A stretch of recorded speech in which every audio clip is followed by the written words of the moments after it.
Hi everyone, Dr. McCann here. What I wanted to do is take a few moments and provide an instructional video, if you will, of the process and technique of synthesis. I find that doctoral students in the first few classes often struggle with this concept, and I feel that it's best if I provide some hands-on instruction, if you will, and some examples of what synthesis is not and an example of what it is. Oftentimes, it helps clarify the concept if you see what it is not compared to what it is. So at this point, what I'm going to do is share my screen with you so that you can see the activity. What I'd like for you to do is pause the video and read this sample. Take a few minutes to read the sample. Think about whether or not this is synthesis. Do not get wrapped up in the content. Instead, focus on whether or not you can identify the technique of synthesis in this sample. Go ahead and pause the video and read through the sample. Okay, now that you've read through sample 1, I would like for you to make some notes as to whether or not you think it is synthesis. And if you think it is, identify why. If you think it is not synthesis, jot down a few notes as to why it is not synthesis. Now we're going to do the same thing with sample 2. Again, read sample 2. Identify whether or not you think it's synthesis or is not synthesis. Pause the video and read the sample. Okay, now that you've read sample 2, same process applies. Don't get caught up in the content. Instead, simply try to identify the technique of synthesis. We're going to the third and final sample. And I invite you to do the same thing. Pause the video, read through this sample, and make the same notes. Okay, now that you've had an opportunity to review all 3 samples, I would like for you to consider which one is, in fact, an example of synthesis. What I will do is go back to the first one and tell you the correct answer, obviously, and the reasons why the other samples are not correct. Sample 1 is not an example of synthesis. If you carefully look at this, you will see that the writer simply summarizes the article. The writer does not integrate any new ideas or new thoughts. All the writer does is summarize what has already been written. There is no evidence whatsoever of synthesis in this sample. It is, pardon my phrase, what some might call a restating or even a regurgitation of information that has no indication of synthesis. No new ideas are presented here. It's as though you asked someone, hey, could you tell me about the Pereira article? And this might be what they say. Okay, number 3. Number 3 is not the example of synthesis.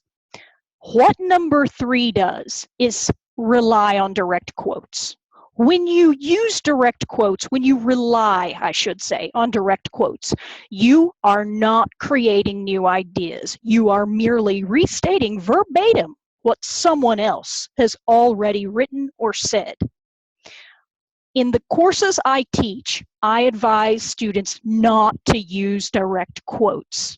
I often get asked, can we ever use direct quotes? Not in my classes. If you are writing a paper of 50 to 100 to 150 pages, perhaps it would be appropriate to maybe put a couple of quotes in there.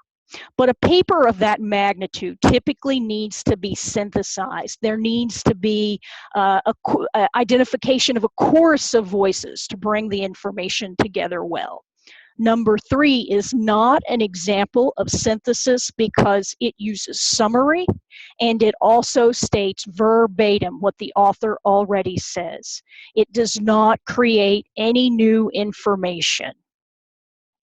Number 2 is, out of the 3 excerpts that I provided you, the only example of synthesis, or that synthesis has been identified or demonstrated.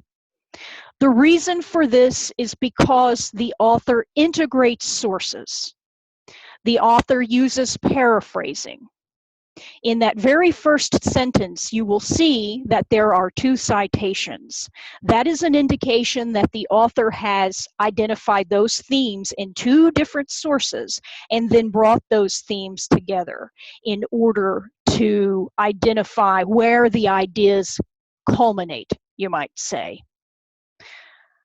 There is not a reliance or an over-reliance on a single source in this paragraph. Within one paragraph, this author identifies 3 separate sources that they have used to support and inform their work. They have taken ideas from the articles. They have woven them together to create new concepts that effectively demonstrate their strong scholarly tone.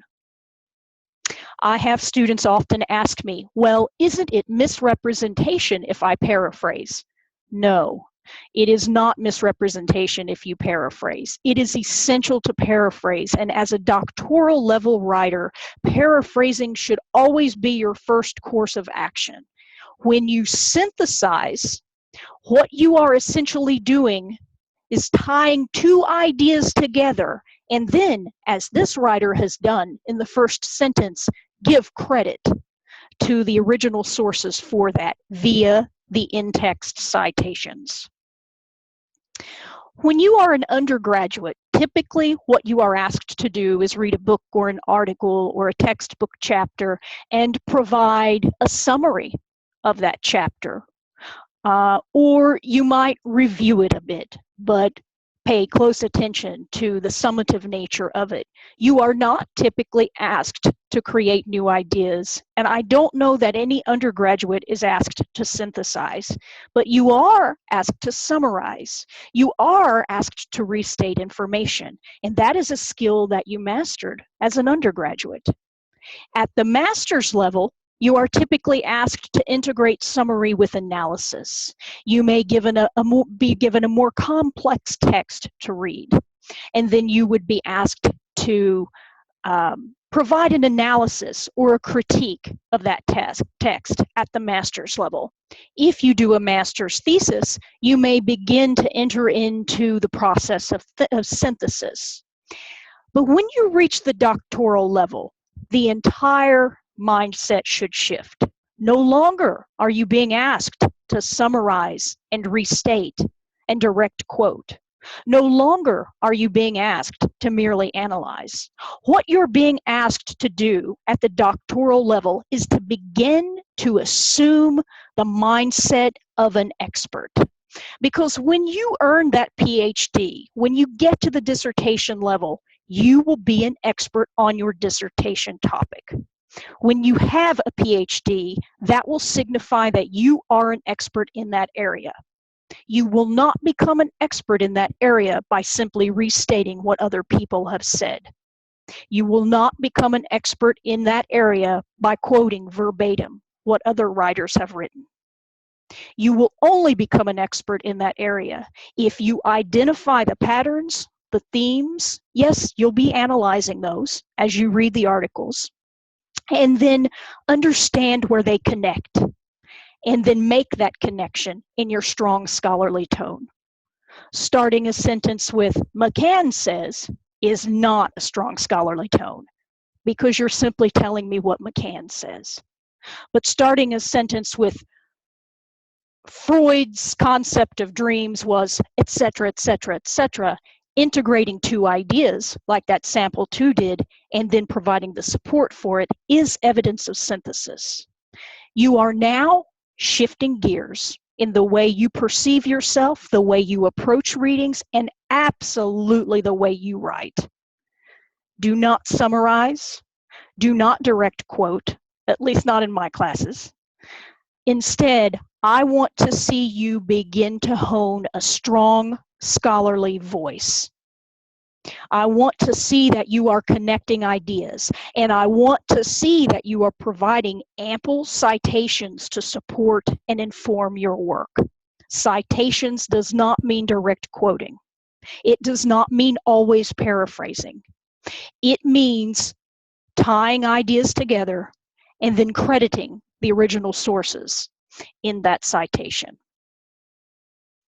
So that is a very quick overview of what it means to synthesize. What I challenge you to do as doctoral learners is to begin to develop that strong scholarly tone. Break yourself of the habit of direct quoting. Break yourself of the habit of over-relying on a single source. Begin to make connections. Begin to create ideas as a result of those connections. That, great students, is synthesis. And then you'll credit it in a nice little packaged bow with your in-text citations there at the end, as in that example you saw in sample 2. I hope this video has assisted you. I hope that you have more clarity regarding what it means to synthesize. If you do not, you may certainly contact me during office hours. And as always, you may send me a message in the individual forum. I would love to hear your thoughts on whether or not this added clarity. And thank you so much for your time.